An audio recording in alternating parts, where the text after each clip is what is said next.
Hello, everyone. Thank you very much for joining us for this live stream panel event on the 2020 US election. We're sorry for the slight delay. We're just waiting for Rick to join us on this panel. My name is Nicholas Leah, and I'm the managing editor of the Oxford Political Review, the publication that is hosting today's panel. The Oxford Political Review is an Oxford-based publication focusing on issues of national and international significance.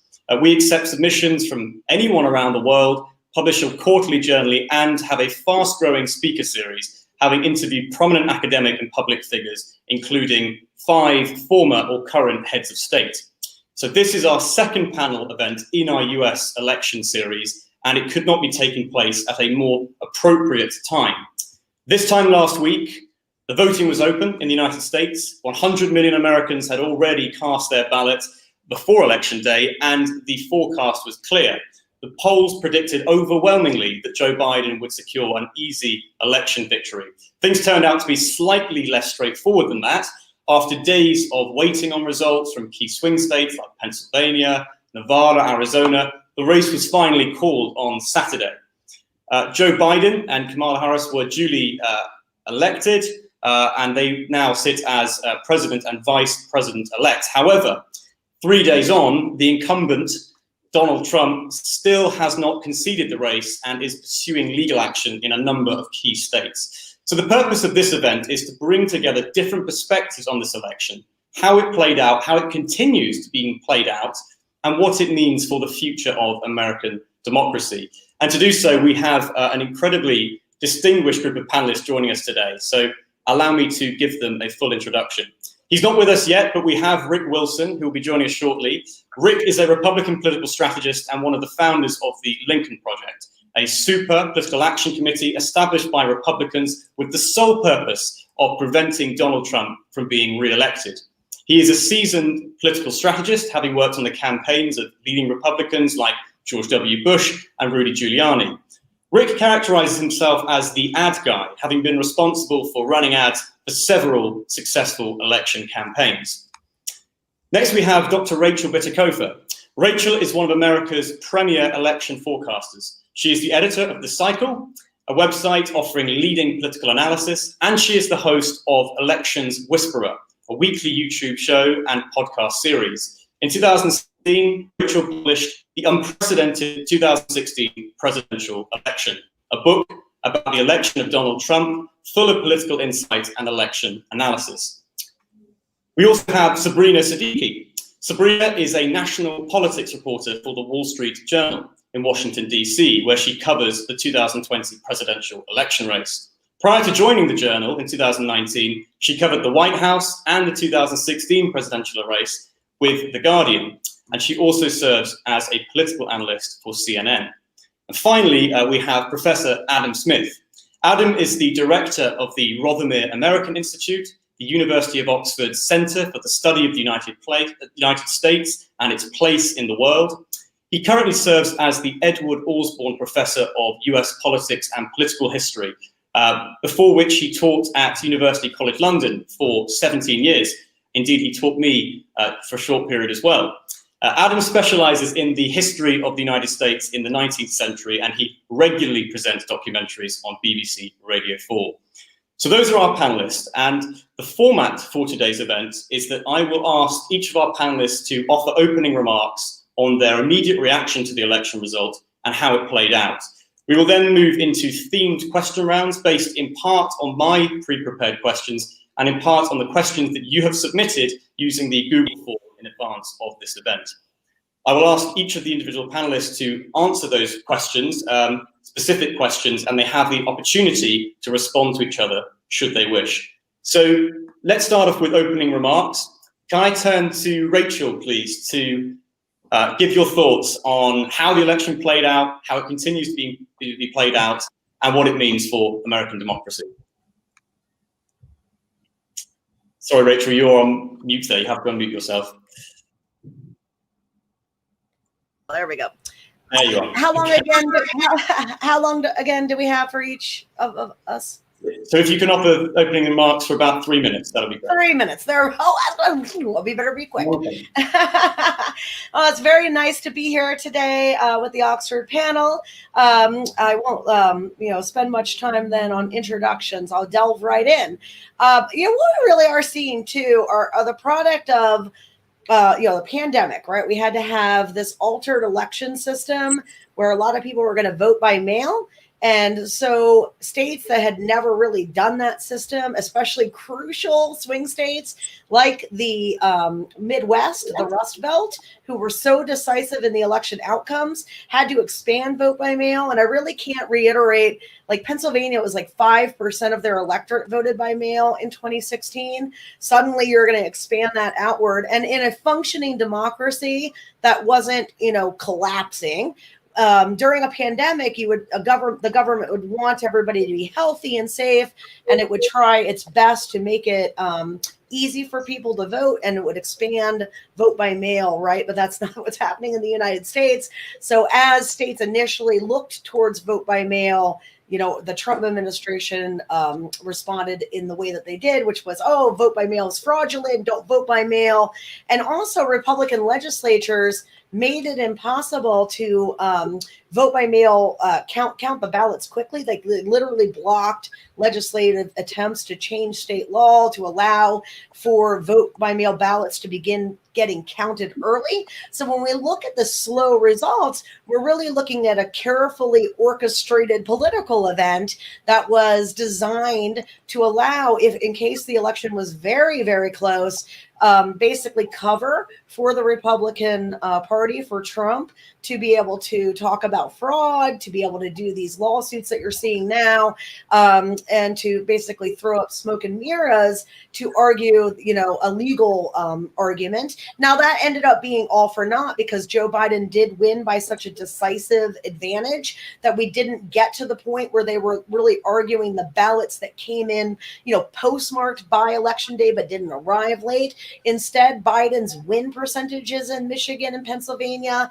and Wisconsin are so robust that he's really winning on the 300,000, pile that came in and was sitting in those election offices waiting for election day to be counted.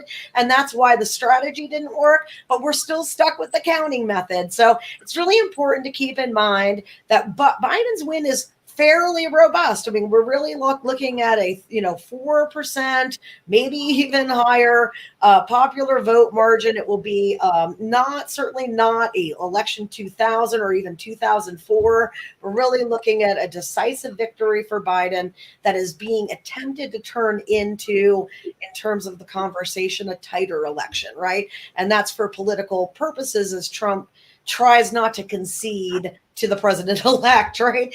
And that we're really also looking at two elections. This very, very, my presidential forecast has literally come like almost exactly perfectly. I said the Midwest and Arizona 16 months ago. I didn't have Georgia in that mix, but that's because I was estimating negative partisanship, all turnout-based election. The persuasion map really did not happen, but that turnout, Dem coalition surge and independent leaners, that's where the money was at. And that's what happened in the Senate is that, it's a constrained map. You have to compete where the seats are up. And that really hurt the Democrats because persuasion did not work for them. And so we're really seeing underperformance there. And I think it is fair to say the House underperformed, but I predicted that they would pick up seats in Texas with some of these realigning districts and some of the other like left behind, highly concentrated college educated districts. And that didn't happen. I mean, there's no denying that the Democrats really, really screwed their strategy, didn't nationalize their messaging in those congressional races and tap in to that referendum effect. So they underperformed. But at the same time, the bulk of that 40-seat gain, although there's a couple of exceptions, is maintained, right? They did not really lose that 40-seat gain. That said, if they don't fix their messaging, that 2022 cycle, under my theory, is going to be a bloodbath for them. So that's my, opening remarks. But again, we're really looking at an orchestrated presentation of a close election that's not a close election. And Biden is definitely the president-elect. Brilliant. Thank you so much, Rachel. A lot of food for thought there. I see that Rick has joined us. Thank you for joining us, Rick. And Hi, I'm going to Nicholas. come Hi, to you. everyone. Don't worry. We've got you here now. I'm going to come to you next to offer your opening remarks on the election. You must be a happy man. I am indeed. So, I mean, could you just say a little bit about how you think the election played out? Was it what you expected? It has certainly been an election cycle like no other in our lifetimes, and I've been through more of them than I care to recount at this point. Our model from the start in this race was driven by metrics and driven by the numbers. Although we look like a pirate ship and we're sort of swaggering and fast moving, we also are sort of Darwinian, and the ads that were working stayed up, the ads that were not came down. We pushed in as much as we could every day to drive a large wedge in the turnout model for Trump. We were seeking from the very beginning to ensure that what we call the Bannon line, that was famously named by Steve Bannon, who's not a friend of ours, where he said if the Lincoln Project can get 2 or 3% of Republican voters to switch to Biden, it's the ball game. Well, in our current readbacks in our states, from what we can do from our data and some of the polling we're getting in now, we're between 9 and 14% of Republican switches in the targeted states that we worked in very heavily. So this was a proof of the model and an insurance policy that we don't think the Biden campaign could have replicated on their own, because we approached it from a very different perspective, politically speaking. And we came into this with a very hard edge to our fight, a very aggressive edge to our fight. We were delighted with the outpouring of support for the group. We started out thinking we were going to raise $4 or $5 million for the course of the year, that we'd play in 1 or 2 states. Instead, we were active in about 11 states overall that were key to the swing. And we put in the bulk of our resources in terms of both our paid media, our social media efforts, our overall comms efforts into Arizona, Wisconsin, Michigan, Pennsylvania, and Georgia. We worked in a few states where we thought we could get some traction. When it didn't happen, we pulled out. We were in Florida briefly. We left behind a couple of experiments there to see how they worked out. They did very well for moving Puerto Rican voters, but it wasn't sufficient for the whole state. We were in North Carolina targeting military voters. Again, worked well, but wasn't sufficient for the whole state. The scale of this election's spending shocked everyone, but we believe with the roughly $80 million we raised, we were able to leverage our speed, our creativity, and our insights into the electorate in a way that had not been done before. We're kind of a strange hybrid super PAC that combines a lot of elements that are not traditional. We ended up with our own podcast. We ended up with our own streaming channel. We've talked to voters in ways that no one anticipated.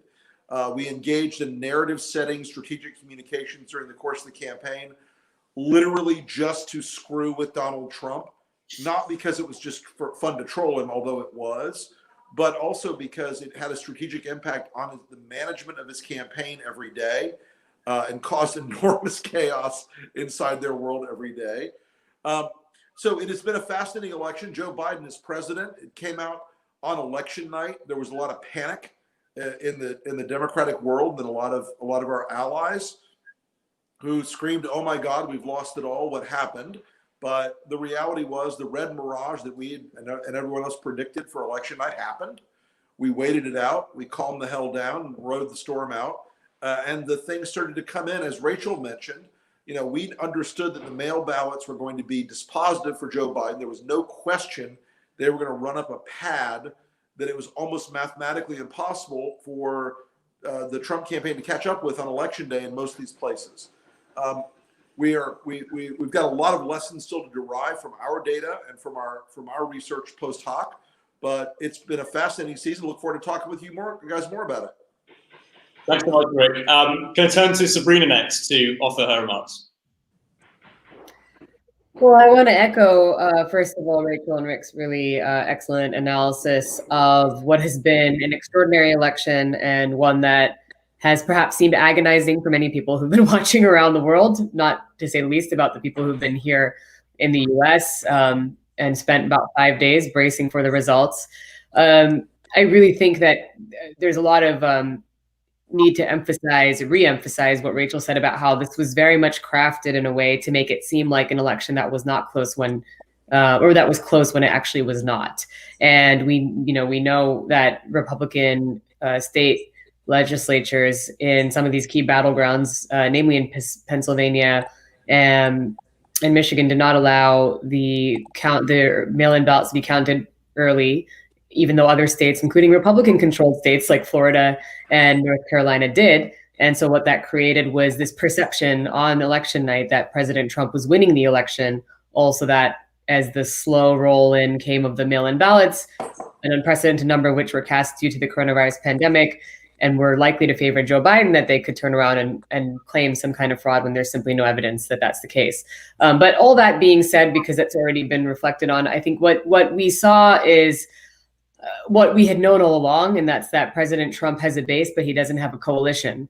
Now, he has a larger base, I think, than people thought. And perhaps, that's reflected in the way in which you saw record turnout on both sides. And a lot of people are struck by the fact that he did receive as many as 7 million more votes than he did 4 years ago. And that is something that the Democratic Party is going to weigh considerably as they go into the next round of midterms, having lost some ground in the House of Representatives, the Senate still being up for grabs, but they certainly did not make some of the gains that they had hoped. At the same time, on the question of coalition building, President Trump was not simply elected by working class white voters 4 years ago. He was elected because in the final stages of the 2016 election, suburban voters, especially suburban women and independents, swung in his favor.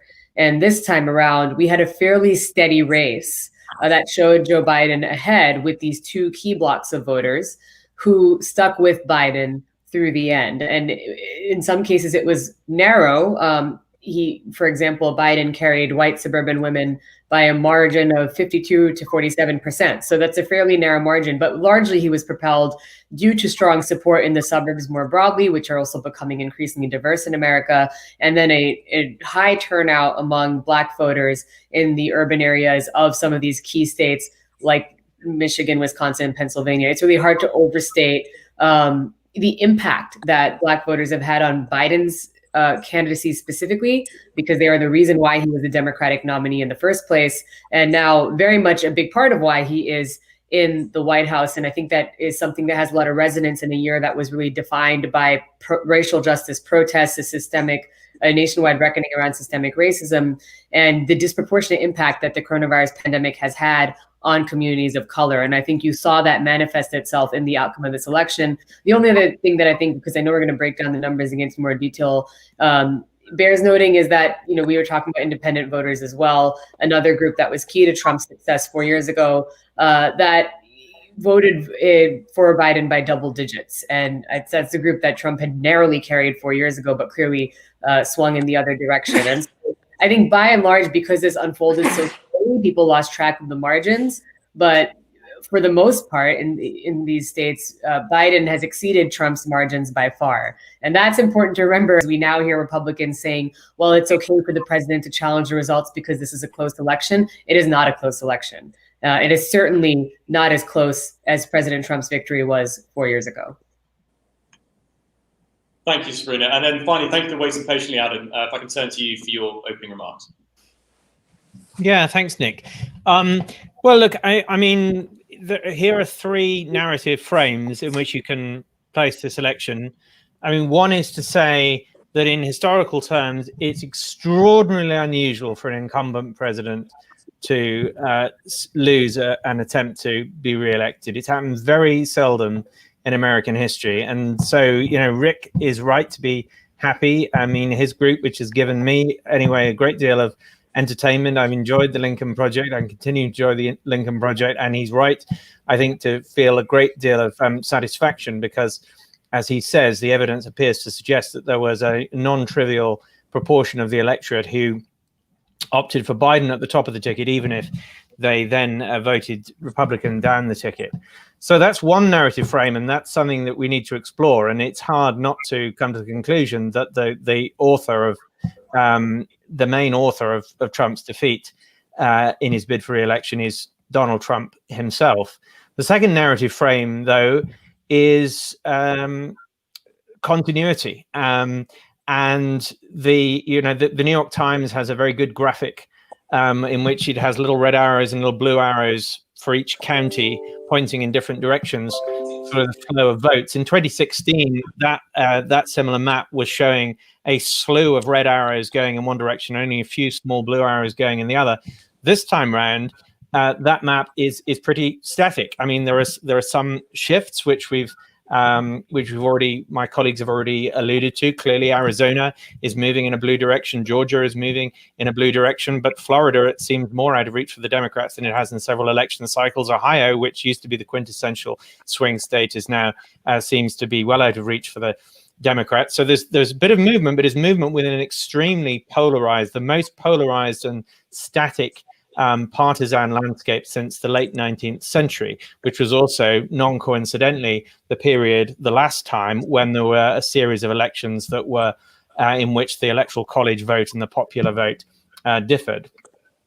So that's the second frame. But I do wonder whether, zooming out and looking at this in the long view, whether the third narrative frame is not really so much about the electoral picture, but about the what we're now seeing, and to which my colleagues have also referred, which is this extraordinary reaction by not just by the Trump administration, but by pretty much every elected Republican official, so far as I can see, with the exception of who else? Well, Mitt Romney, former President George W. Bush, but who else? Mitch McConnell is in line. And this is, it seems to me, and I want to know what my colleagues think about this, this is a profoundly dangerous situation, a really dangerous and completely unprecedented situation. I was doing a Radio 4 program this morning about the election of 1800, and we're talking about the comparisons between 1800 and 2020. And John Adams was in such a sulk after losing he was the first one-term president, lost his bid for re-election. He was in such a sulk after losing to Thomas Jefferson that he refused to go to Thomas Jefferson's inauguration. He left town on a 4 a.m. stagecoach going north. But he didn't fundamentally dispute that the Democratic Republicans had won that election. In 1867, and then another 4 slave states left the Union, but in protest at Abraham Lincoln's election. But they didn't actually dispute that he legally won. I mean, there is absolutely no precedent now for a losing candidate simply refusing to accept the result of the election and build. Or the only precedent I can possibly think of is 1824, when Andrew Jackson was denied victory by what he called a corrupt bargain in the House of Representatives. And he used that to build a campaign of grievance over 4 years, which propelled him into the White House in 1828. And we know that, I don't think Donald Trump reads very much, but clearly there are people around who like making the Andrew Jackson, Donald Trump comparisons. And I do, so far as we can tell, I mean, he's been reported in the press as saying, well, he's already gearing up for a 2024 re-election. Right at this point, he would have to be the presumptive Republican nominee for 2024, right? And so it's really important to him that he builds this grievance narrative. But this is profoundly dangerous in the 21st century. Profoundly dangerous, it seems to me. Brilliant. Thank you, Adam. It's great to have a historic perspective on this election. And just want to touch on what you just mentioned there. And I'm going to ask Sabrina the first question in our first theme on the election and the outcome of the election. It's quite clear that although the race was called on Saturday, as you say, Donald Trump is not conceding. He is hell-bent on denying the outcome of this election.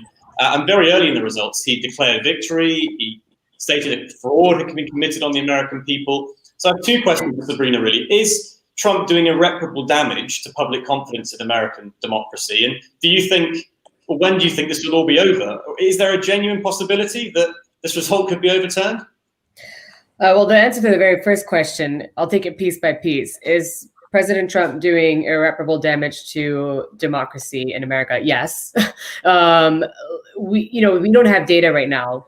And there was a poll today that showed 7 in 10 Republicans do not believe the results of the election, that they doubt the integrity of the election. I don't want to go off of one poll. Certainly another election proved that we could the data can be misleading, but because he is repeating these claims day by day and he has the backing, I think most importantly, it's the backing of the majority of Republicans in Congress. That is what is creating this perception that this election was not free and fair. And there is no coming back from that perception. Nothing they do on January 20th, when President-elect Joe Biden is inaugurated, when they eventually do transition, nothing is going to reverse the damage that is being done in this moment right now. It also is going to, without question, erode the ability for the United States to lecture other countries on their elections. They're not going to be able to weigh in with the same authority, whether or not people ever believed around the world they had the authority. The U.S. is not going to be able to weigh in with the same authority on other elections in other countries. Because over here you have a sitting president and most of his political party not accepting the outcome simply because they lost. And one of the distinctions that is so extraordinary and frankly nonsensical is that on the one hand they are claiming fraud and that the election was stolen in Joe Biden's favor, at the same time that Republicans picked up seats in the House and held on to key seats in the Senate. So they're saying, well, the results were legitimate for us. They're just not legitimate for Joe Biden. That is not a tenable position, but again, it's just creating a great deal of discord and damage that is frankly irreparable. How long will this go on? It's anyone's guess. I think some of the court challenges were fairly swiftly dismissed in terms of trying to stop the counting in certain states for those ballots that had already been received. In Pennsylvania, Rachel raised that issue of the ballots that had been postmarked by Election Day but not been received yet and have yet to be counted. Joe Biden doesn't even need those ballots. They're mostly going to favor him, but he doesn't need them. His margin is big enough in Pennsylvania. This is just not a Bush v. Gore situation. We're not talking about 500 votes in one state. We are talking about tens of thousands of votes in individual states. And there's, I think right now what we've gotten a sense of as reporters is that Republicans are just doing this to appease President Trump, and they think it's going to blow over. But that is actually what is so, I think, to many people disconcerting, that they know what they're doing is purely political, and it's very much about revving up turnout for these 2 runoff Senate races in Georgia. But again, it's the damage that is being done as a result of those actions. That's the real story here, not whether or not it's going to be successful, because it's fair to say it won't. Yeah, I want to ask Rick to follow up there. From your perspective, how is this refusal by Donald Trump having an effect on American politics and the political landscape at large? Well, it demonstrates one thing that's really important to understand about Trumpism. Trumpism is not an ideological framework of any kind. It is an oppositional defiant disorder turned into a political personality cult. It is this grievance worshiping, stab in the back myth idea that Donald Trump was this creature descended from heaven to save America at long last, when he was the most corrupt and corrupting figure in American public life. I mean, he makes Richard Nixon look like an amateur who occasionally tried a little criming. This is a guy who is at a scale of corrosive destructiveness to the infrastructure and the sinews of our democratic system, like no other. You couldn't write a guy with this much mendacity and this much evil. Mm-hmm. And so the idea that he's going to cling to power is, yes, it is in part about the Georgia Senate races and turning those up, but it is also about the fact that Donald Trump believes that the rules don't apply to him, that America is not a nation of laws, but it's a nation of what you can get away with. And he's trying to get away with it. Donald Trump has always been kind of a day trader, always been kind of a gambler. He's very reckless about the kind of things he tries to accomplish in his business life, his personal life, and now in his political life. And so he looks at this and says, maybe there's a 1% chance I can BS my way into holding power. So he'll try that. But the other thing you have to remember is he's running up these gigantic fundraising efforts right now, supposedly for a recount that's not going to happen, supposedly for lawsuits that aren't going to succeed. So he's also looking at this, as he looks at everything else, as a grift. The guy is the most venal person who has ever held that office, bar none. And so his display of resistance to turning this over, it's enormously corrosive to the country. It's enormously damaging. If this had happened with a Democratic president, I assure you, Republicans would be out in the streets screaming for blood. They would be losing their damn minds. But the political damage he's causing is, you can't calculate the scope of it yet. But it is going to be enormous. It's going to be with us for a very long time. I can hear Rachel nodding along, and I see Rachel nodding along there. Rachel, if you want to come in there, can I ask you to answer the first audience question, please, which comes from Celine Russell, who is a law graduate at University College London. And Celine asks, polls indicated that there would be a blue wave in the Senate, yet once again, like in 2016, state-level polling was wrong. What steps will the polling industry take in order to bring back accuracy to state-level polling? And I'm to answer that one and not the other one. You can echo what Rick's just said and what. Yeah, I just want to add to this. Like, you know, there is the true possibility that Trump tends to use this as fundraising and pay off his debts, because there's a disclaimer at the bottom of that. You know, fund our election lawsuit stuff, that it can be used to pay off the debts. You know, but Trump is a very stupid and bestial man surrounded by very smart people. Barr, you know, is really the one running the show. And it is comforting to think that it is a temper tantrum and that, you know, there's really not much to it. But the fact of the matter is the things that we see playing out starting on election night, you know, really starting before that, when they laid the organizational framework to avoid the vote counts so that Trump could go ahead before he went behind for the red mirage. These are things that have been put in place over the course of months. They were moving chess pieces for months to make the USPS slow down, to make the red mirage appear, to you know, force the states to count these ballots in a certain way so that the elections would not be decided quickly, so they'd have time to file these suits. And ultimately, they've been working the state legislatures to try to find weak people there who would be open to just violating the state law, because the state law says that they're required to pledge to the vote winner, right? But ultimately, there's a lot of state laws and federal laws that, you know, Trump has blown past. So they're hoping that maybe they'll find, if they can create this illusion that there is 300,000 ballots in Michigan that are not legal ballots, right? That they'll find state legislatures who then are, you know, basically throwing themselves on the spike to defend the sanctity of elections by refusing to send the electoral college, the proper electoral college, out to DC. So, like, you know, the one thing I just really want to stress is it is tempting to dismiss Trump always as a boob, as a totally stumbling idiot, but he isn't surrounded by them. And these people have vested interest. Bill Barr, if you've ever watched his speeches, is a man on an ideological mission. And him and Justice Thomas, and others are really looking at a situation that's pretty ideal for them with Trump in office. So I would just really caution people not to dismiss the effort to, you know, if it was all just play acting, then I think you would see the GSA office moving forward with the stuff, right? So there's more going on behind the scenes that disquiets me than just simply throwing red meat to the base to keep them giving money and activated for the Senate races. So, you know, in other words, like, let's not all just, you know, rest on our laurels until that hand goes on the Bible and power out of Trump and into Biden. America's in crisis. Okay.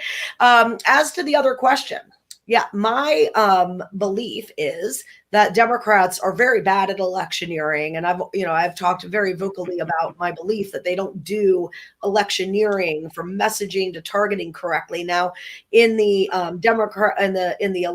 presidential election, they had a freedom of a map, and when we look at where they won and how, it was those places where it's the coalition being able to show up. So, large turnout. I mean, it's my forecast come to life, and my forecast said Biden's going to win, or the Democrat will win, because of turnout surges in the cities of Detroit and Philadelphia, in Pittsburgh and Milwaukee, in Arizona because of Maricopa County.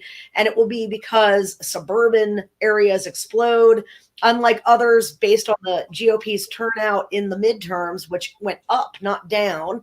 I knew that Trump would improve on his turnout and that he would probably improve on it in these rural areas. So I didn't expect Scranton Joe to do any better than Hillary did in those rural areas, because we have this political realignment going on that's part of polarization and hyperpartisanship.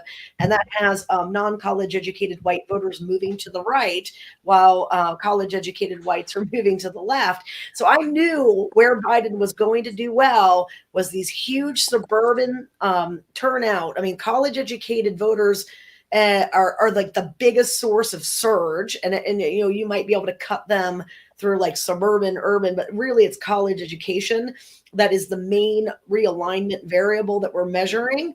And you know, that urban targeting, right, that's where Clinton went wrong. She put all her eggs in the persuasion basket. And, you know, the state parties this time were very shrewd in Wisconsin and Michigan and Pennsylvania. Rick and the Lincoln Project, like, though their hope was to convert Republicans, their advertising, as he pointed out, was crossing boundaries that nobody had ever crossed before. And it was for the first time ever bringing Republican electioneering talent to the Democratic side and working on behalf of Democratic candidates. So like the thing that let me sleep at night was the Lincoln Project, electioneering on behalf of Democrats, because I knew no matter how weak the messaging might get on the Democratic side, and to be frank, the Biden team kind of learned watching the Lincoln Project, and their ads got better, right? They really started to pick up off of the Lincoln Project's electioneering messages and started to kind of copy some of that nationalized stakes framing stuff that comes out of that. But it really was, in my opinion, crucial that the Lincoln Project existed, because there would have been a messaging vacuum in the spring. First off, I mean, total messaging vacuum. When you take the Lincoln Project from March to about June, and you subtract them out of the environment, it is dead silent, okay? And all you have is the Trump campaign doing its thing.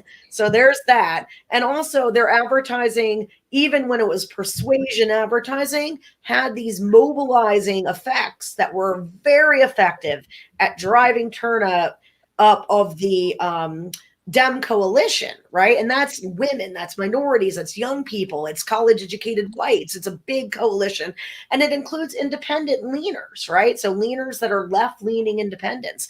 And, you know, in my opinion, like when you look at why the presidential map overperforms, it's because both the Biden campaign and the Lincoln Project were operating in that nationalized messaging space. And in the Senate map, the congressional House races, they adopted this localized healthcare policy-based messaging frame that I was screaming at them, don't do, you know, it's the wrong way to do it. And I think we're really seeing the price that paid. And I know Rick would have some thoughts on that. I know Michael Steele, if he was here too, would also have some thoughts on that. So yeah. Well, what I'm this entire election was at every level a referendum on Donald Trump. Right. Yeah. It should have been. Entire election. Right. I wrote an entire book about why you had to make this a referendum on Donald Trump. Right. And the people that stuck with that did better than the people who didn't, generically speaking.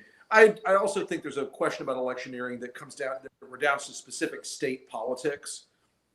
God bless my Democratic friends, but they still believe there's a homogeneous ideological spread across the country of the things they love.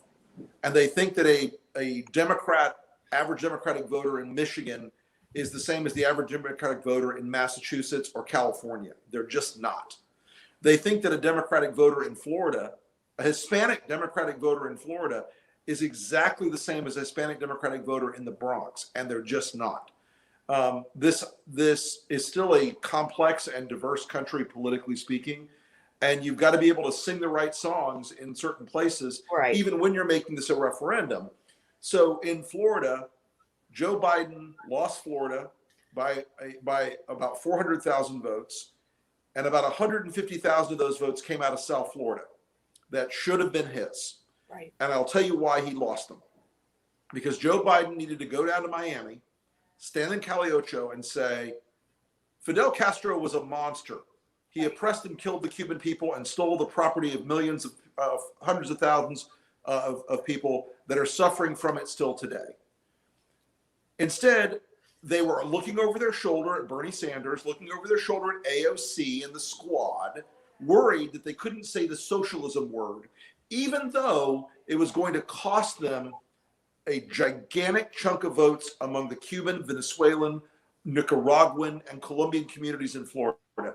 Well, and can I push back though? Like really, like that's totally like, so Rick's right? That's what Biden needed to do, but I am going to push back, right? Because that's not why they didn't do that, right? The reason that they didn't do it is they have this assumption about the electorate that the electorate knows that it's silly that Joe Biden would be called a socialist, or that it's never take the electorate, never take the electorate for granted in that kind of way. Yes, right. And the Republican Party just doesn't make that assumption. They assume the American electorate is towards the civic, towards the informationally low side. Let's put it that way. Okay. That's such a discreet way of putting it, Rachel. Like, seriously, here's how you can explain it best. Okay. In the debate, Biden was prepped not to respond to the attacks on Hunter Biden, not, for the other, there's normal reasons, right? But the main reason was like, okay, don't respond by attacking Trump's spawn, who all have milked the teat of government, right? In the most corrupt ways they've used their positions. So like, this attack on Hunter is that, of course, he's used his relationship with the vice president, his father, to become rich, right? That's the basis of the complaint. And it's so ironic and hypocritical because of the Trump children. The assumption, though, was you don't need to do that, Joe, because everybody already knows about the Trump children and how corrupt they are. And here's your opportunity, your one and only opportunity to tell 70 million people about the corruption of the Trump children, okay? Because most people don't know it. They don't watch the news. They don't read the news.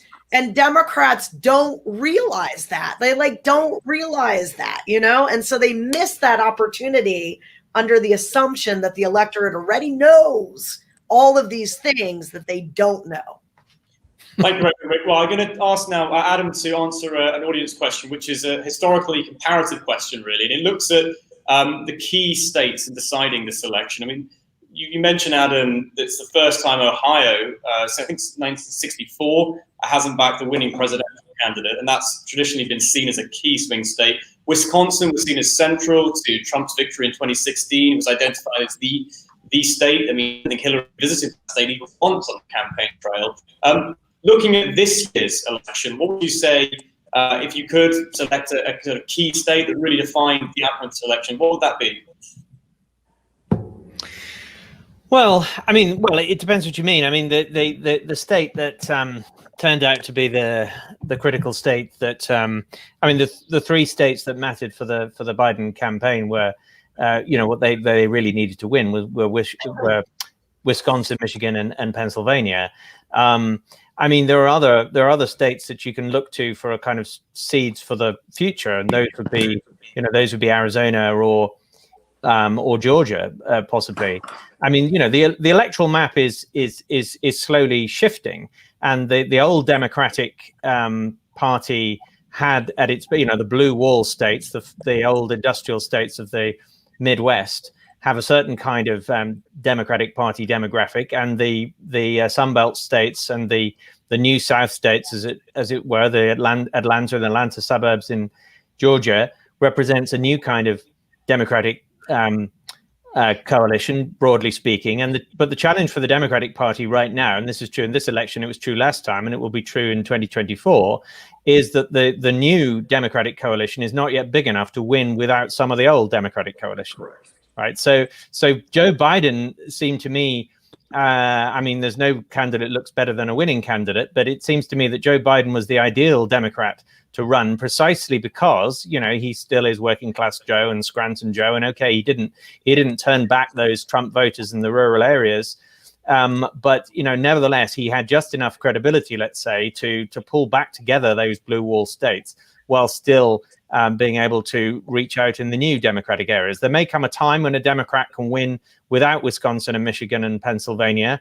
You know, if and when there's ever comes a time when Texas comes into the Democratic coalition, you know, if North Carolina and Georgia continue to move in the direction of Virginia, then it may come to a point when the Electoral College works in such a way that a Democrat can do that. But we're not at that point yet, and we won't be at that point in 2024. And that seems to me the central problem for the Democratic Party. I think I was just going to say one thing that a lot of these assumptions or questions are informed by is, to Adam's point, a battleground map that has been shifting, but also an electorate that has fundamentally evolved because of other factors that we haven't quite gotten into. And that includes, of course, misinformation, which I think is probably the most corrosive element of not just the electoral process here in the United States, but obviously in other countries as well. I was having a very interesting, and I think a lot of the questions about flipping back Obama to Trump states, because that's where this all kind of came from, is informed by the success of the Obama campaign in 2 elections to pull off a landslide with the same coalition of voters. Even if he lost ground among some, by and large, he still corralled working class white voters, along with college educated white voters, along with high turnout among Black people, plus carrying a large majority of Hispanic voters, plus carrying young voters in 2 elections, plus single women. I mean, it's something that is a sort of once in a lifetime kind of candidate feat. And I was having a really interesting, and there's some of it's just, okay, you know, Obama is a sort of transformational figure in American politics. You know, you have to kind of put that you have to put that into context. But I was having an interesting conversation with one of his former advisors just the other day, because I said, listen, I think a lot of people want to know, they thought Biden was probably the best positioned to put back the Obama coalition. That's what we refer to as the Obama coalition. Not only was he the former 2-term vice president, but he's, you know, working class Joe, as Adam said, he's a blue collar guy. And yeah, I think what was illuminating to me is that the aide I was talking to was involved in both of Obama's 2 campaigns in 2008 and 2012 said, you know, if we ran an election now, it would be a totally different campaign. We would not be able to run the same campaign we ran even in 2012. And there's many factors that contribute to it, but it's hard.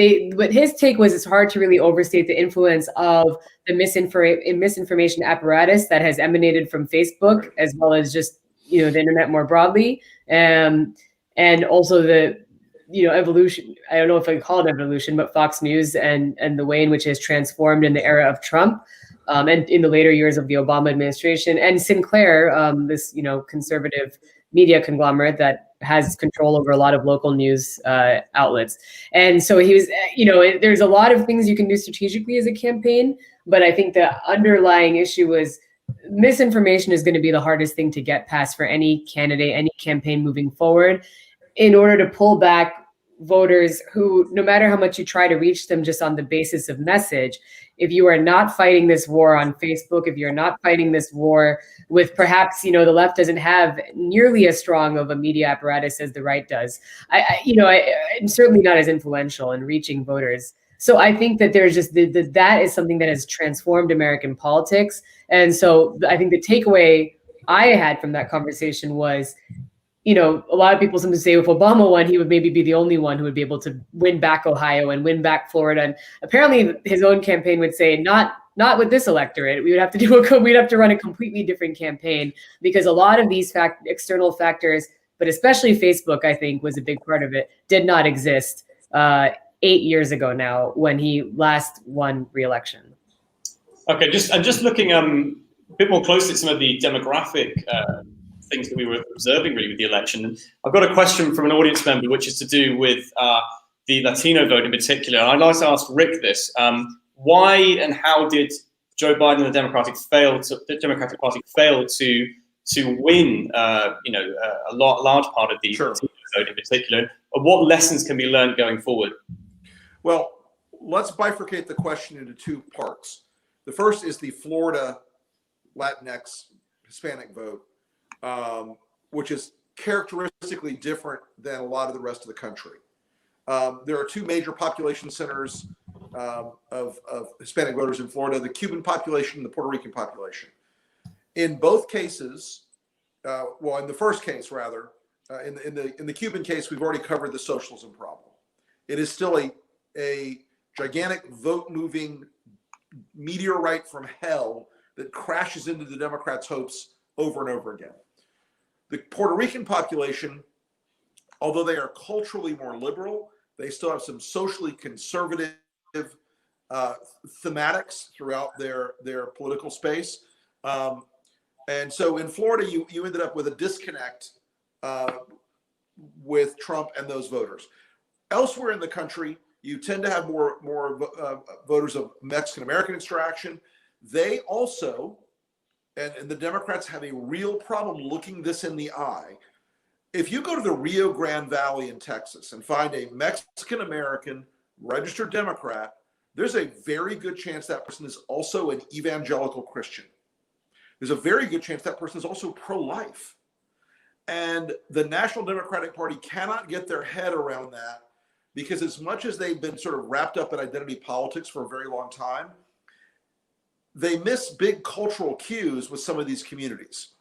Now, I will also say we've got a little bit of information so far in our post hoc research that Trump overperformed with both younger African-American men and with younger Hispanic men. And in part, that is a cultural signifier of Trump and their communities. There is a degree to which the celebrity tough guy, the big character, the big man on the horse idea plays in those communities. And it's something that the Democrats were never really equipped to do a countervailing message on, nor were they really equipped to understand it. They didn't have the same, they tend to, I don't want to overgeneralize about my Democratic friends, but they tend to think things like, well, of course, all the Hispanic community members we're targeting have read our policy papers, right? No, not how it works. And so there is also a sort of acclimation effect. So a guy working on a road crew who's of Mexican-American extraction and a guy working on a road crew who's an Anglo, they're probably a lot more similar politically than the Democrats presume they are because of ethnic and cultural backgrounds. And that is something I think the Republicans have done a very good job on breaking out that part of the electorate. And it's something the Democrats have to be very mindful of in the future. And I just want to add, because I've covered this a fair amount, just over a year ago when I was still at The Guardian, I wrote an article about how a couple Democratic groups, which included a Latino polling firm and outside spending groups, had convened in Washington, and this is over a year ago, mind you, to talk about President Trump's potential to make inroads with some Latino voters. And it's kind of remarkable, more than a year later, to watch the party contend with whether or not they took seriously enough that warning. I think it's more nuanced for sure, and Rick got into some of these nuances. At the same time that Latinos cost Democrats in some ways Florida and staved off, any potential of Joe Biden taking Texas, or they also, of course, were critical to the Democrats' successes in Arizona and Nevada, Colorado, and some other of these battlegrounds. Right. But I think that there's sort of two things I'll just say real quick is, the Cuban alignment behind Trump has been really strong. You've seen it just rise and rise. Yeah. Now, the irony here is that, again, it's a messaging issue. About a week before the campaign, Joe Biden was in Miami. And for the first time, having covered his campaign from April of 2019 when he launched it, I heard him actually push back and say, well, President Trump has done nothing to make has done nothing to improve the lives of the Cuban people, that a lot of Cubans have been deported under his watch, that he ended the wet foot, dry foot policy that has benefited Cubans, that he has not provided temporary protected status to Venezuelans, that he has cozied up to the likes of Vladimir Putin and Kim Jong-un. So is this really your, your leader on issues of democracy and human rights?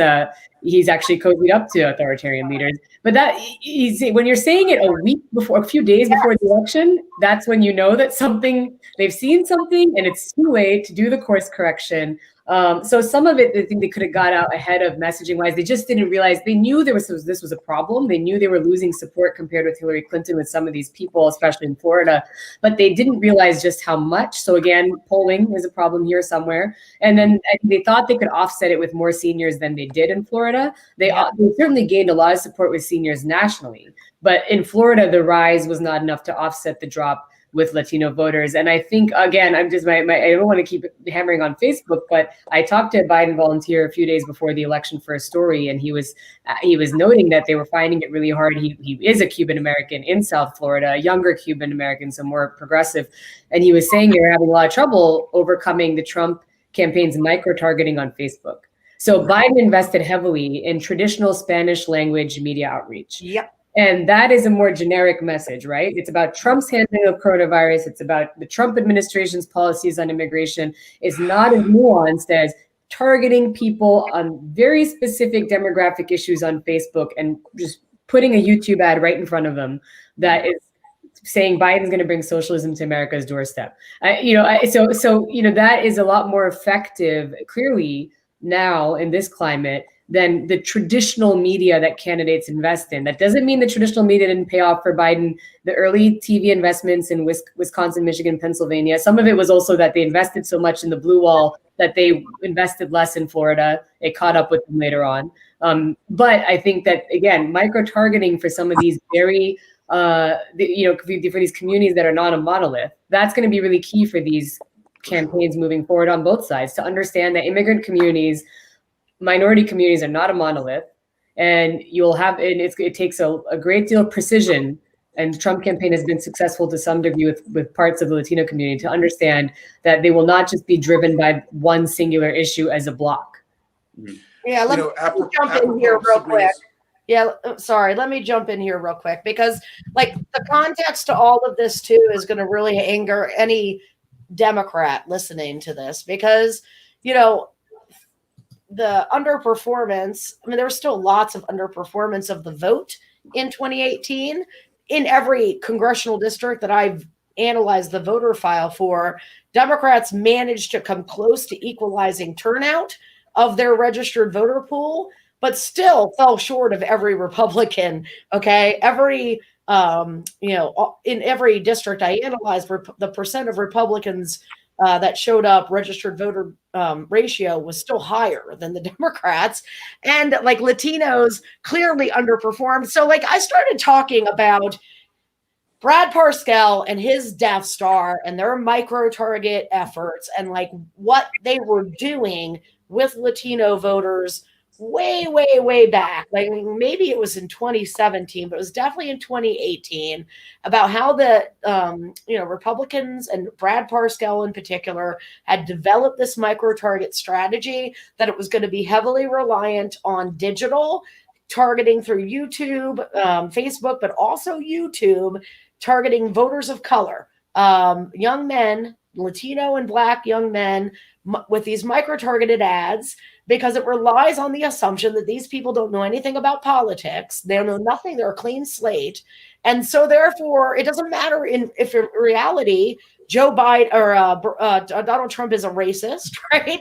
And the GOP platform is the most racially hostile it's been ever, right? These things don't matter. If you have a voter that knows nothing and you come in and you start talking to them about the 1994 or 88 or whatever it was crime bill, and you make that the salient issue, you'll suddenly start hearing two talking points coming out of communities of color. And that is that Democrats take voters, Black voters, for granted, which is something that you literally start to hear coming out of grassroots groups and Black activists. You start to hear them this talking point popping up that Democrats take black voters for granted. That is not a organic like thing that happened. It is actually planted into this community via these micro-targeted ads that Brad Parscale launches through YouTube, and they make the most salient vote decision for a lot of these voters. And you could hear this on MSNBC. They were interviewing some black voters in Atlanta. What is the main thing you're considering? Well, I still haven't come in all the way in for Biden because I'm really upset about that crime bill. I'm really upset about his vote on that crime bill. Okay. Now they're not thinking about Donald Trump's contemporaneous record on race. Okay. Or that the man is running ads telling suburban women, suburban housewives that, that black people will come and rape and pillage your neighborhood if he doesn't win. Like, that's contemporaneous racism, and it's the grossest kind. And it's the kind actually that perpetuates like the perceptional biases that lead to black people getting shot, right? But this voter, this young black woman is probably 21 years old. She's thinking about Biden's vote on the crime bill. That's the thing that she's been primed to think about via these micro-targeted ads. Okay, so it's so insidious, right? And I'm trying to convince people to take this shit seriously, but I've got the Catalyst data people, the David Shores of the world, the Nate Silvers of the world. Oh, this is never going to work. It's never going to matter. You can't move people's opinions on, micro-targeted ads on Facebook. Like it's the Ivy snobs, right?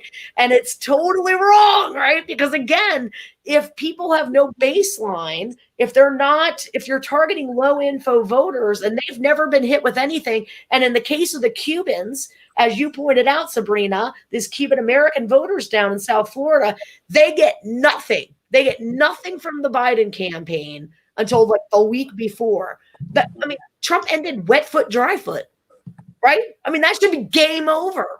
Right? If you're a Cuban American voter in South Florida, you're going to vote for the guy that ends wet foot, dry foot? Are you fucking kidding me? Right? It's amazing. Well, I want to say, right? I want to jump in here. People would ask me during the course of the campaign, what are you afraid of? What are you worried about? What bothers you in the campaign? What's the thing that keeps you up at night? And my answer every single time was that Facebook is all in for Donald Trump. Yeah. Both at the managerial level and the technical level. Yeah. They had Facebook engineers helping them do their campaigns. And YouTube. And the fact that they have that as a centerpiece of their work, and that there's no accountability function inside that kind of advertising space. Okay. You can advertise completely segment groups and never the twain shall meet. Well, we had guys trawling through the thousands and thousands of ad variants they ran on Facebook to pick out these different things. And you could have seen people living next door to each other. And in one house, they were getting the message that scary brown people are coming to kill you. And in the house next door, it'd be Joe Biden puts brown people in jail. And that ability of Facebook to profoundly manipulate voter behavior is the most unappreciated aspect of the last 10 years of our campaigns. No doubt. And it is something. And my view on Facebook, of course, is nuanced and subtle, which I believe it should be burned to the ground, and the earth should be salted where it once stood. Right. And all the people that work there should be put to work picking corn for the rest of their lives, or doing some other menial thing where they can't ever build another Facebook. And the left, and the Democrats, the DNC, the DCC, whatever, all of them, they should have taken it serious 2 years ago. Okay. If they had, they would not have lost these Senate races. This Biden margin would have been even more comfortable. But now, listen, if you can hear my voice, if you can hear Rick Wilson's voice, you must understand that Sabrina pointed this out and got me on this tangent. This is the reason the Party is killing you at the ballot box. And in 2022, that's all turnout. Like that 2022 midterm is not persuasion, it is turnout. And that Facebook is going to kill us all, YouTube and Facebook, if the Democrats do not get that, you know? Yeah. Look, and the next Republican authoritarian candidate, yes, will use Facebook for almost all of their advertising. Yes. Before we move on to the next section, guys, if I can ask one final question in this section, which is to Adam, which comes from an audience member about a historical comparison again, and looking particularly at Trump trying to suppress the voters in certain parts of the country. And in particular, his use of undermining faith in the mail-in system, spurring state and local legislatures to restrict the number of drop boxes, and even asking people to patrol the poll lines with guns. How does, looking at this from a historical perspective, how does this election compare with previous voter suppression tactics? Well, I mean, the United States has a very, very long and deep tradition of voter suppression and violence at the polls, right? I mean, you know, there have been a lot of comparisons to, authoritarian regimes in Europe and things. You don't need to go to your Mussolinis. I mean, you know, Trump is a kind of, orange-colored Mussolini wannabe in some ways, but you don't need to go to Mussolini. There are plenty of homegrown American tin pot authoritarians who've held, in the long history of the American South ever since Reconstruction. That's how these regimes have held together. So. Yeah, I mean, this is a deep American tradition. And really, if anything, the last, 40, 50 years, I mean, since the Voting Rights Act of 1965, and during which time the Justice Department, before Trump, played an active role in trying to open up access to the polls, it's that 40 or 50 year period that's the exception in American history. And I mean, for me, one of the many tragedies of the Trump years, and we're going to see this accelerated in microcosm, right? We're seeing it right now as we speak, is that among the many corruptions of this administration, the corruption of the Justice Department is the one that I think that really, really upsets me. And I think is with it's going to take a long time for the United States to recover from that, apart from all of the other things. It is, Adam, you're exactly correct. The fact that Bill Barr has weaponized the Justice Department consistently for Donald Trump, the fact that Bill Barr has acted not as an attorney general, but rather as an interior minister for Donald Trump, is setting a grim and terrifying precedent. I used to criticize Eric Holder for being a little too chummy with Barack Obama from time to time.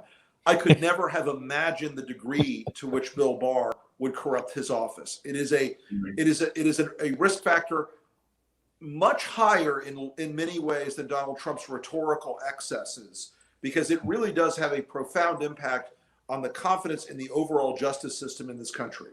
We're now going to move to the second half of this panel, and we're going to look at the future of American politics and what this election means for the future. So I'm going to start with a question for Sabrina, which is that we saw in this election campaign both sides framing each other as almost an existential threat to the very core of what it means to be American. Does this framing, does this polarization pose an even greater threat to the divisions and tensions of the United States? Well, I think the temperature obviously has risen in the age of Trump. Obviously, there is a very clear distinction between the two sides right now. I think most panelists would agree with that assertion, because we just laid out the way in which under President Trump, there have been a lot of enablers who in many ways have been a part of this breaking down of norms and eroding of confidence in the institutions that have really upheld this government for a very long time. But look, it's not like in previous elections before Trump came onto the scene, there wasn't that framing about how the other party was an existential threat. I mean, Joe Biden, now President-elect Joe Biden, when he was vice president in 2012, campaigning for Obama and their ticket for re-election, one of his go-to lines about Mitt Romney, the Republican presidential nominee, was, "This is not your grandfather's Republican Party. This is a much more extreme Republican Party. And some of that was maybe not manifested in Mitt Romney himself, but it was true for what was brimming under the surface.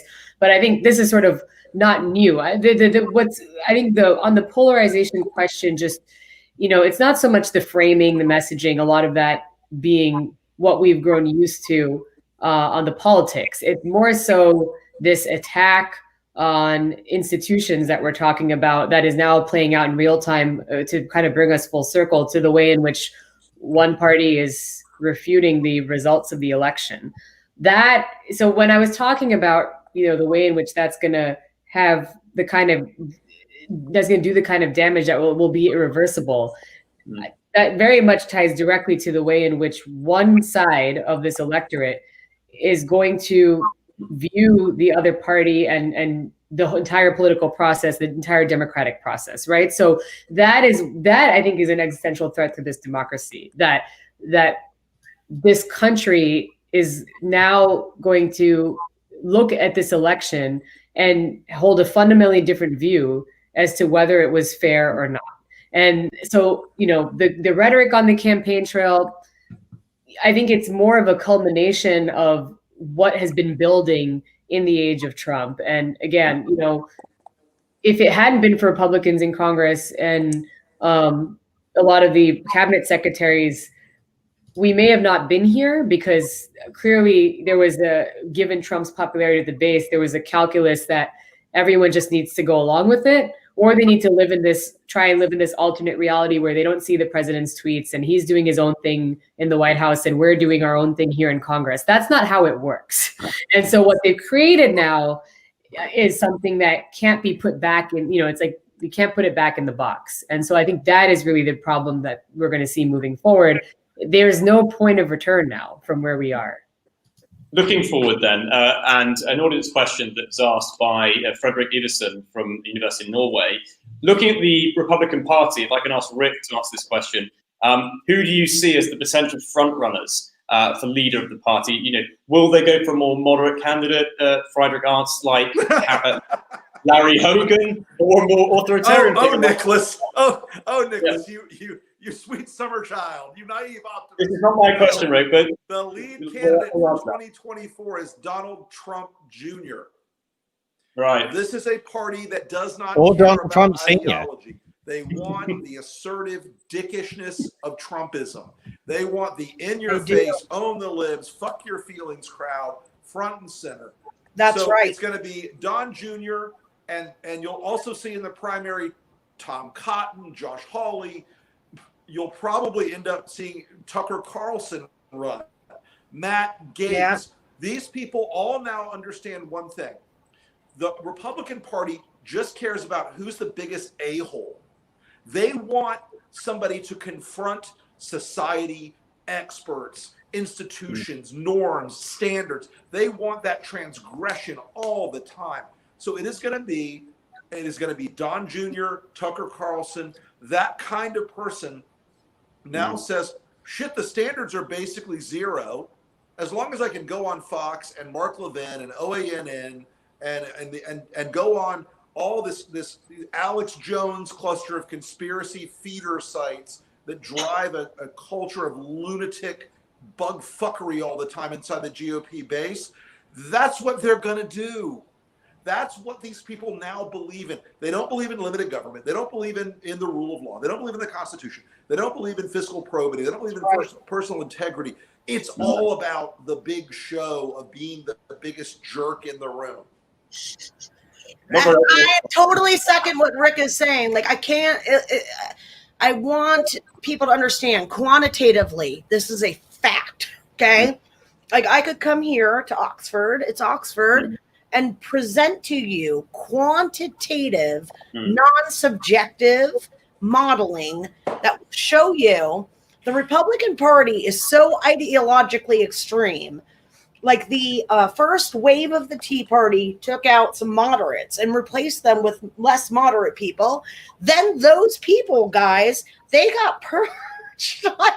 like Marco Rubio was a Tea Partier he is now like, he is like super moderate. Okay. Like there's a measurement tool that's gold standard in the US called VoteView. It's called DW Nominate, but it's more popularly known as VoteView. That score is that thing is created by my dissertation person on my committee. And I used it so often that back in the days I had to create the graphs that I wanted to use, and now it's all user friendly. But back then I had to create it. So I used it a lot. And I went in there in 2015 and found out it had broken, that the Republican Party had become so extreme, the scaling didn't work anymore because so many ideologues had come in and broke the measure. And when you look at the data now, the Republicans have a separate scale. Like the Democrats are on a different scale than the Republicans. The thing about this, the Democratic House Caucus of Ideologues, the AOC, like the squad, right? Those are 5 or 6 people in the House. That is pretty much, when you think about extremist in the House, that's who you're talking about. In the Republican Party, those people now lead the party. 2 of them have been the White House chief of staff. One of them is the director of national security, that Ratcliffe guy. He is an extremist ideologue. So like we are really talking about measurable, massive, situation here where the Republican Party has, been overridden and taken over. It had a civil war. Donald Trump is in charge of it. The people like Rick were excised or got in line. Most people got in line. If you didn't, you got excised. That means a big chunk of the brain trust got kicked out of their own party. Or, if you didn't get in line, you got kicked out voluntarily, but you were not welcome there. And now we're in a situation where, as he pointed out, Larry Hogan is not going to be the nominee. Sorry, it's not going to happen. Don Jr. is going to be the front runner, or Tucker Carlson, or Laura Ingraham, or Trump Sr. Or Tom. We are or Trump Sr. Yeah. And the worst possible thing that could have fucking happened is for them to have congressional wins, right? Because, now, I mean, it's good actually a little bit because it gives McConnell an incentive not to push for a coup, right? There's a little bit of an incentive now for McConnell not to actually allow Bill Barr to push this thing through, where the state legislators actually send alternative delegates to DC and try to do an illegal coup. Yeah. But the probability of that, friends, is not 0. Okay. It's not, I'm not saying it's 90, but it isn't 0. Okay. McConnell now has an incentive because his Supreme Court majority is safe. He's in charge of it now. It can't be packed away, and he controls the Senate. So in some ways that is almost like an optimal outcome. But where it's not optimal, and Rick knows this, is in trying to reshape the Republican Party. That ship has now sailed. Unless we can wrestle control of the propaganda machine away, Facebook, YouTube, and Fox News, there's not much that we can do at this point to save Republicanism that has, is a full civil war. And we are not talking about the granddaddy's Republican Party that Rick Wilson grew up in. That is a dead party. And now we have a new version. Sorry, I know you have to go, but probably have to, I don't know how we're doing on time here, but I just feel like, sorry, Rachel mentioned Marco Rubio, who's like a trigger for me and Rick. Rick is like a longtime Florida strategist, and me because I covered his 2016 campaign. And I just like really quickly, because I just think he is like the perfect illustration. Yes. Of the Republican Party in the age of Trump. Like no one will actually better, if you like look it up in the history books one day, there might just be a picture of him. Yes. He was literally on Time Magazine in 2012 as the Republican savior when they did the autopsy. Yes. Young Hispanic politician. He rose up on a Tea Party wave, but he was moderating up on immigration, pushed this big bill. In the primaries, clearly faced the challenges of coming up against Trumpism. and went all out to try and salvage, in his view at the time, the future of the GOP. He literally said Trump should not be trusted with the nuclear codes. He actually compared him to third world strongmen. He really said that if Trump wins, then this is he's the one who said it was an existential threat before anyone else did to American democracy. Nothing about Trump actually changed when he won. And Marco Rubio lined up behind him and is now one of his closest allies in Congress. And to the point where he is out there pushing this. He not only did he appear at a rally for him days before the election in Florida and embraced an act of possible political violence when the people were trying to drive this Biden bus off the road in Texas, and he laughed about it as if it was funny. He's now out there casting doubt on the outcome of the election. He's been right out there with everyone else because he wants to run in 2024 or perhaps after. Yep. And so I just think that if there's any one politician who illustrates to you what has happened to the Republican Party under Trump and where it's headed, I think Marco Rubio is your guy. I agree. I think Nick, I mean, for our viewers, I'm guessing our viewers are mainly in the UK or in Europe. Yeah. I think to kind of summarize what my colleagues are saying here, I think the Republican Party, which used to be in international comparative political terms, used to be a recognizable center-right party, is now in comparative terms what Viktor Orban's party is in Hungary, or the now ruling party in Poland, or the Front National in France. It's in that family of political parties. It's no longer a center-right party. That's right.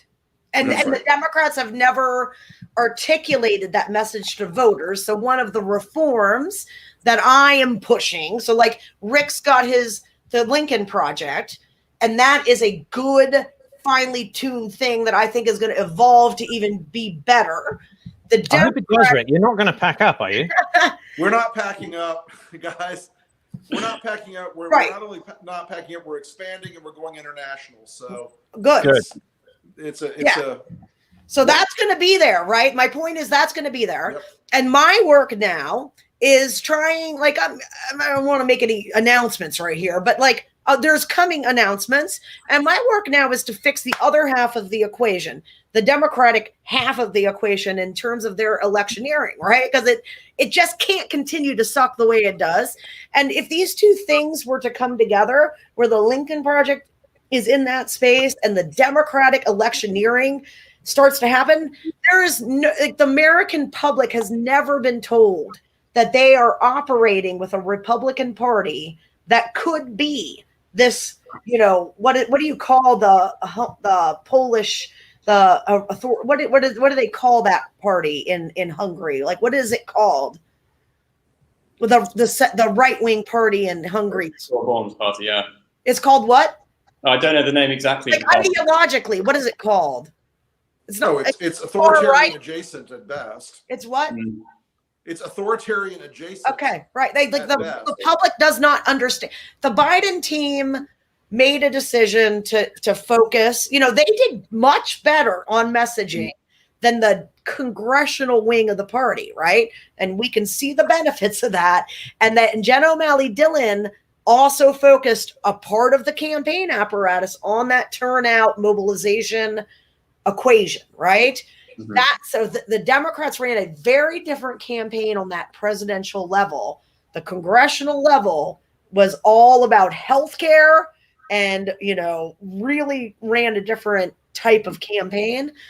They never told the voter about the stakes of this election. They never connected these congressional Republicans to Trump, and they never connected Trump and authoritarianism and democracy, right? That story never got told. Just to finish off here, just to turn the temperature down slightly, I'd like to ask Adam, we're a UK-based publication, obviously Oxford-based.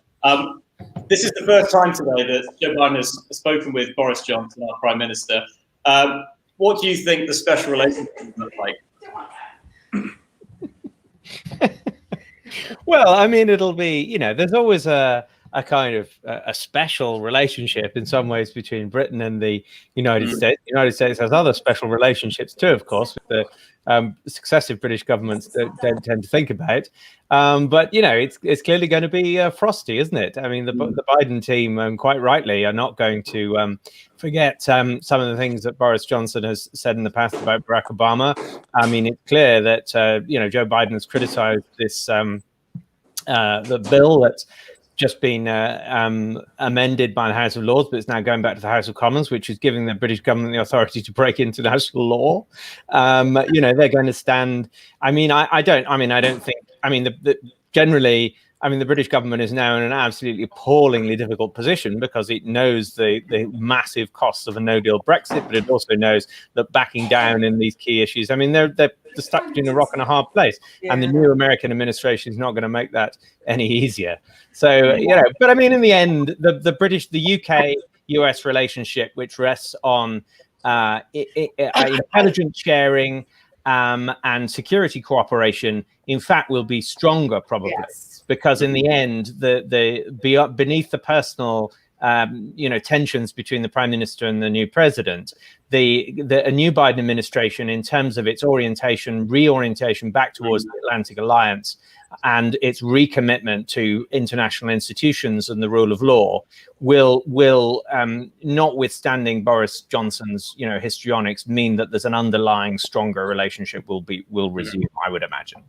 I think that's an appropriate place to conclude today's panel. It's been very, very interesting. We've covered a lot of ground. The temperature's been quite high at times, but our thanks to the panelists today, Rick Wilson, Rachel Bitecofer, Sabrina Siddiqui, and Adam Smith for their insights and thoughts. And finally, thank you to everyone around the world for tuning in and watching this panel event. I hope you enjoyed the discussion. Thanks everyone. Appreciate your time today. Thank you very much. Thanks, Nick.